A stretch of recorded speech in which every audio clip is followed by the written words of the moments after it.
Hi all, this is Anjali. Welcome to my channel and this is day 12 in the 600 MCQ series for Term 1 examinations CBSE Board IP.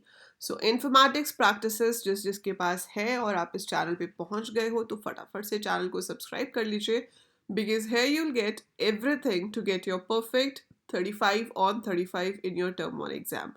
So चलिए बिना किसी देरी के शुरू करते हैं questions एंड देखते हैं कि किस तरह के क्वेश्चंस आप एक्सपेक्ट कर सकते हो इन योर बोर्ड एग्जाम्स और कैसे आप उन्हें सॉल्व करेंगे राइट सो लेट्स बिगिन हम अप्रॉक्स एक वीडियो में 20 क्वेश्चंस कवर करते हैं तो ऐसी आपको 30 वीडियोस प्रोवाइड की जाएंगी जिसके अंदर you will be having in total 600 questions right so here is your first question आप इसके आंसर साथ साथ कमेंट्स में लिख सकते हैं नहीं तो आप मुझे लास्ट में बता सकते हो कि आपके टोटल ओवरऑल कितना स्कोर आया so that I should know कि स्टूडेंट्स जो ये वीडियोस फॉलो कर रहे हैं वो परफॉर्मेंस में कहाँ स्टैंड करते हैं सो पहला क्वेश्चन है which of the following property और attribute return the total number of values in series S1 तो टोटल नंबर ऑफ वैल्यूज कितनी है आपके पास एक सीरीज के अंदर उसके लिए जो एट्रीब्यूट है उसका नाम होता है size. So size is the attribute.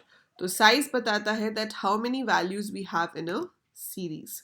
Next question is which of the following returns number of non-nan values. So size जो है वो सारी की सारी values को बताता है ठीक है It does not ignore the nan values. Nan क्या होता है not a number. But we have a function called count. तो आप series का नाम dot count and round brackets लगा सकते हो because it's a method, it's not an attribute. It is a method. तो series dot count आपको बताएगा कि कितनी non nan values हैं. अगर उसमें nan है तो वो count नहीं होगा.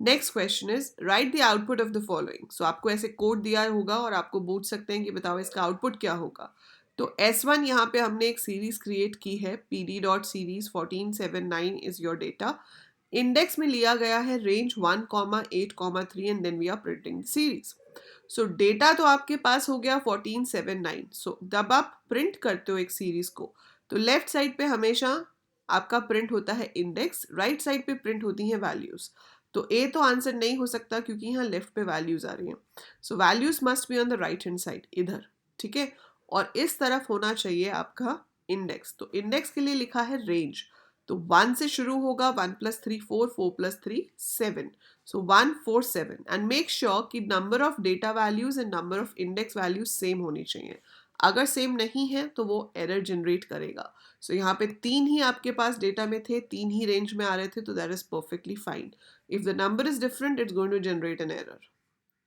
नेक्स्ट क्वेश्चन है import pandas as PD again हम एक सीरीज बना रहे हैं पर इस बार हमने रेंज को यूज किया है डेटा जनरेट करने के लिए और इंडेक्स जनरेट हो रहा है as N x for x in AEIOU मतलब 5 इंडेक्स है मेरे पास AEIOU तो 5 अल्फाबेट्स तो ये तो हो नहीं सकता ठीक है अब देखते हैं कि ये हो सकता है या नहीं because we need exactly 5 values for data 31 आपका स्टार्ट है स्टॉप है 2 स्टेप है -6 तो 31 में से -6 करेंगे तो क्या आएगा 25 ठीक है जी 25 में से -6 करेंगे तो क्या आएगा 19 फाइन 19 - 6 इज 13 13 - 6 इज 7 5 वैल्यूज हो गई अब अगर 7 - 6 होता है तो हमारे पास 1 आता है which is outside the range तो हम रुक जाएंगे तो 5 ही डेटा वैल्यूज आई 5 ही इंडेक्स हैं so answer A will be the correct answer for this question so ये जो है ये आपका प्रिंट होगा इसमें कोई एरर नहीं है this code is perfect and it's going to print this value Which of the following are valid operations on series named S1 जब आपके पास एक सीरीज होती है और आप उसमें +2 लिखते हो इसे कहते हैं स्केलर एडिशन तो अगर मेरे पास ये वैल्यूज 3 3 7 9 0 1 2 इंडेक्स है +2 करेंगे तो ये 5 बन जाएगा ये 9 बन जाएगा ये 11 बन जाएगा मतलब हर एक वैल्यू के अंदर 2 ऐड हो जाएगा मल्टीप्लाई 2 करोगे तो हर इंडिविजुअल वैल्यू 2 से मल्टीप्लाई हो जाएगी 2 स्टार का मतलब होता है रेस टू द पावर मतलब सारी values raise to the power 2 हो जाएंगी तो इसका आंसर जो सही है वो है डी ऑल ऑफ दीज तीनों ऑपरेशंस वैलिड हैं ये तीनों काम हम कर सकते हैं अगला क्वेश्चन व्हेन यू प्रिंट और display any series then the left most column is showing index values मैंने अभी आपको बताया कि लेफ्ट साइड पे इंडेक्स शो होता है और राइट साइड पे डेटा शो होता है. सो लेफ्ट साइड पे क्या शो होता है? Index. So left shows the index. Data frame created from single series has dash column. अगर आप एक सीरीज से डेटा फ्रेम क्रिएट करते हो तो उसके अंदर ऑब्वियसली एक ही कॉलम होगा. So it will have one column and उतनी रोज जितनी सीरीज में वैल्यूज थी. We can add a new row to a data frame using which method? So आप एक डेटा फ्रेम में नई रो ऐड कर सकते हो यूजिंग ऐड एंड लॉक. तो यहाँ ऑप्शंस में कभी अगर पेपर में ऐसे आ जाए तो आपको यहाँ पर कोई एक चूज करनी है. तो उस केस में बेनिफिट ऑफ डाउट में आपने दोनों में से कोई भी चूज किया होगा तो आपको सही मिलेगा मार्क्स. लेकिन इसका जो सही आंसर है हम ऐड से भी चूज कर सकते हैं और लॉक से भी कर सकते हैं. तो यहाँ पर एक ऑप्शन होनी चाहिए थी both A and C. To delete a row, the parameter access of function drop is assigned the value. So जब आप drop use करते हो delete करने के लिए तो by default access 0 होता है. That means drop by default row को delete करता है. If you want to delete the column तो आपको 1 लेना पड़ता है. So column delete करने के लिए we have to treat access as 1. ठीक है, लेकिन 2 कभी होता ही नहीं है. Now you have to consider you have a data frame containing year-wise sales figure for 5 sale persons. So मधु ने 4 साल में कितनी सेल्स की, कुसुम ने कितनी की, कनिष्क ने कितनी की, ये सब कुछ गिवन है. Write a statement to append the data frame DF2 to data frame DF. So आपको DF के पीछे DF2 को अटैच करना है. Append the data frame DF2. So DF2 को अटैच करना है किसके पीछे? DF के पीछे. So we have a command for that. Command का नाम है append. तो यहाँ पर आपको क्या देखना था कि इतना तो मुझे पता चल गया कि अपडेट कमांड तो है नहीं. ठीक है, आई नो कि अपडेट तो है नहीं. ठीक है, अब अपेंड है, लेकिन किसके पीछे किसको अपेंड कर रहे हैं? डीएफ के पीछे डीएफ2 को अपेंड कर रहे हैं. So this is your correct answer. Second statement DF two के पीछे डीएफ को अपेंड करेगी. Right. Right a statement to display the sales made by all sales person in the year 2017. तो आपको 2017 में जितनी भी सेल्स हुई हैं वो सारी शो करनी है. तो उसके लिए वैलिड स्टेटमेंट कौन सी है? सो ऑब्वियसली जो साफ साफ दिख रही है वो ये वाली बी वाली बिल्कुल सही है. Print DF 2017. तो इससे 2017 कॉलम वाली वैल्यूज जो हैं सारी वो प्रिंट हो जाएंगी. पर मैं इस तरीके से भी प्रिंट कर सकती हूँ. I can write DF.log. पहले रोज लिखते हैं फिर कॉलम लिखते हैं. कोलन का मतलब है सारी रोज दिखानी है. किस कॉलम के लिए दिखानी है? 2017 के लिए. So all rows have to be shown for this particular column. So correct answer over here will be both of the above. So both of the above is the correct answer of this question. Raman was caught in the case of cheating, so his boss decided to set his sales of all years to 0. Help him to write the correct code for same. So आपको रमन के सारे years जितने भी 4 साल हैं सबकी सारी की सारी सेल्स को क्या करना है? 0 करना है. तो इसमें से कौन सी स्टेटमेंट सही रहेगी? तो जो स्टेटमेंट सही रहेगी वो होगी ऑप्शन सी. आप डिक्शनरी तो ऐसे लिख ही नहीं सकते. This is not a way to write a dictionary. तो ये तो कमांड ही गलत है. आप एक लिस्ट को असाइन नहीं कर सकते. यहाँ पर एरर आ जाएगा क्योंकि df.lock रमन में 4 वैल्यूज हैं और आप दे रहे हो 1. तो 4 वैल्यूज की जगह पर 1 देंगे तो एरर आ जाएगा. लेकिन जब हम स्केलर वैल्यू को असाइन करते हैं तो वो अपने आप पूरी की पूरी लिस्ट में 0 0 0 पुट कर देता है. तो C is the correct answer. Write the statement to delete 2 columns having column label as 2017 and 2016. So आपको ये 2 columns को delete कराना है. So पहली चीज drop by default किसको delete करता है? rows को. So drop का काम है rows को delete करना by default. तो ये वाला तो हो ही नहीं सकता क्योंकि by default rows delete होती हैं. Access is equal to 0 दे दिया तो भी भैया होंगी तो rows ही. Columns कब होते हैं? जब access is equal to 1 दिया जाता है. So df.drop 2017, 2016 access is equal to 1. This is the correct answer. So ये हमेशा स्क्वायर ब्रैकेट के अंदर दिया जाएगा बिकॉज आप लिस्ट ऑफ कॉलम्स दे रहे हो और एक्सेस 1 है जो बता रहा है कि हमें कॉलम्स डिलीट करने हैं, रोज डिलीट नहीं करनी. Next, which of the following attribute of data frame display the dimension of the data frame?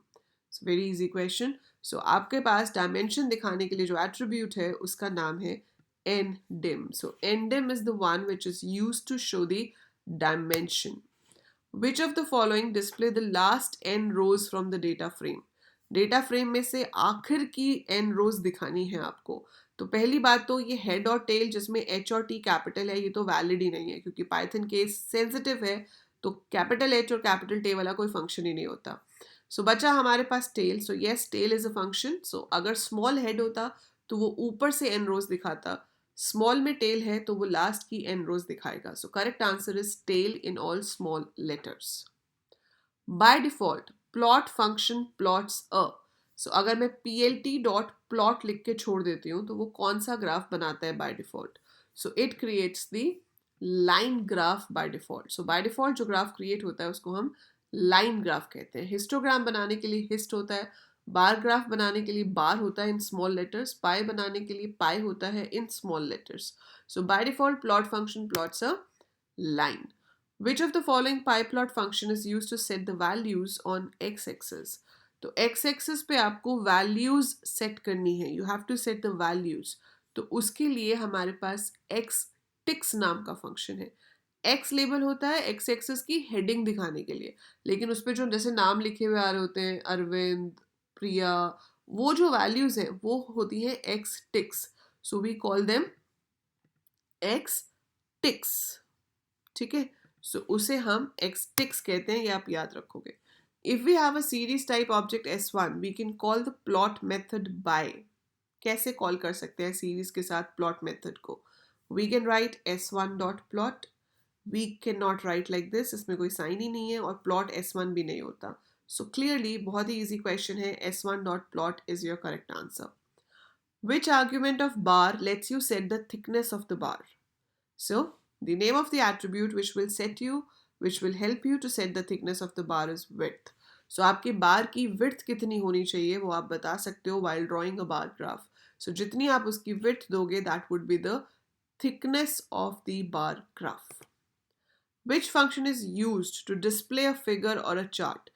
किस फंक्शन की हेल्प से फाइनली आपका चार्ट दिखाई देता है? सो लास्ट लाइन हम जब भी चार्ट बनाते हैं आपने देखा होगा, लास्ट लाइन में हम क्या लिखते हैं? plt.show. So plt.show, yes, this is the line which shows you the graph or the chart at the end. So these were the questions for this video. ऐसे ही अगली वीडियो में हम कुछ और questions करेंगे. So we will be doing more questions like this in the upcoming video. और exam से पहले वाली वीडियो आई गेस आप सबने देख ली है, तो इसमें हमने अराउंड 21 क्वेश्चंस कर लिए हैं। सिमिलर वे अगली वीडियो में भी 20-25 क्वेश्चंस किए जाएंगे। सो आप देख चुके होंगे 6 डेज मास्टर प्लान कैसे करने वाले हैं, हम लोग क्या करने वाले हैं। नहीं भी देखा है तो मैं इसका लिंक अभी साथ में अटैच कर रही हूँ, you can see it over here and you can go and watch that.